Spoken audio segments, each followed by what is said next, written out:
So part 2 में आपका स्वागत है। जो पार्ट 1 अभी तक नहीं देखा, पार्ट 1 जाके पहले देखे। तो पहला सवाल ये था कि लोगों ने बोला कि इस सीजेपी प्रोटेस्ट में विदेशी फंडिंग थी। मैं आपको विदेशी फंडिंग के बारे में एक रूल बता देता हूँ। विदेशी फंडिंग के लिए रूल ये है कि विदेशी फंडिंग वही दे सकता है वही कंपनीज के थ्रू मिल सकता है, या बाहर से उसी को मिल सकता है जिसने FCRA के थ्रू रजिस्ट्रेशन किया है। अब FCRA का रजिस्ट्रेशन कौन देता है? मिनिस्ट्री ऑफ एक्सटर्नल अफेयर्स, मतलब समझ लीजिए एक डायरेक्ट तरीके से गवर्नमेंट देती है।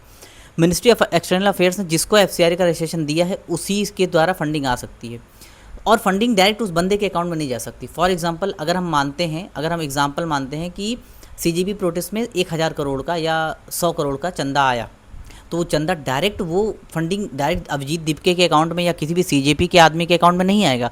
वो पैसा आएगा पहले दिल्ली के मेन ब्रांच में, जो SBI का ब्रांच है वहाँ पे आएगा। उस ब्रांच में स्विफ्ट के थ्रू पैसा आता है। अगर बाहर से आ रहा है, सऊदी अरब या कोई भी चाइना, जापान, कहीं से भी फंडिंग आई, USA, जैसे बहुत लोग कह रहे थे USA से फंडिंग आई है, तो मान लीजिए USA के से अगर फंडिंग आई है तो वो फंडिंग स्विफ्ट के थ्रू पैसा आएगा। दिल्ली के ब्रांच में आया, SBI के ब्रांच में, वो ब्रांच तय करेगी, वो ब्रांच उस पैसे की जांच करेगी कि ये पैसा लीगल है या इलीगल है।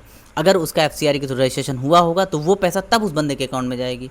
पहला झूठ कि कोई भी विदेशी फंडिंग नहीं थी। ठीक है, मानते हैं किसी भी तरीके से विदेशी फंडिंग आ भी गई। ऐसा थोड़ी होता है कि हम अपने UPI से किसी और को भेज दिए। इंडिया नहीं है, वो बाहर की कंट्री है। बाहर की कंट्री से पहली बात तो पैसा नहीं आता। अगर लोगों ने पूछा जब प्रेस कॉन्फ्रेंस हो रही थी मिनिस्ट्री ऑफ एक्सटर्नल अफेयर्स से, उनसे पूछा गया कि क्या विदेशी कोई फंडिंग की जानकारी है? बोले ऐसी कोई जानकारी नहीं है जिससे विदेशी फंडिंग का जिक्र निकलता हो। विदेशी फंडिंग को नकार दिया। तो गवर्नमेंट खुद कह रही है कि विदेशी फंडिंग नहीं हुई। और दूसरी बात, जो लोग सोनम वांगचुक को कह रहे थे कि ये चाइनीज़ से इनका कांटेक्ट है, पाकिस्तान से इनका कांटेक्ट है, ISI से इनका कांटेक्ट है। अगर पाकिस्तान से कांटेक्ट है, ISI से कांटेक्ट है, तो कैसे सरकार झुकी? कैसे सरकार बैकफुट पे आई? क्यों सरकार ने धर्मेंद्र प्रधान का इस्तीफ़ा लिया? ये कैसे हुआ? क्यों सरकार गवर्नमेंट खुद कह रही है कि मैं इनके उत्तम स्वास्थ्य की कामना करता हूँ? क्यों जो है जाके CJP प्रोटेस्ट को वो कराया गया, मतलब बंद कराया गया?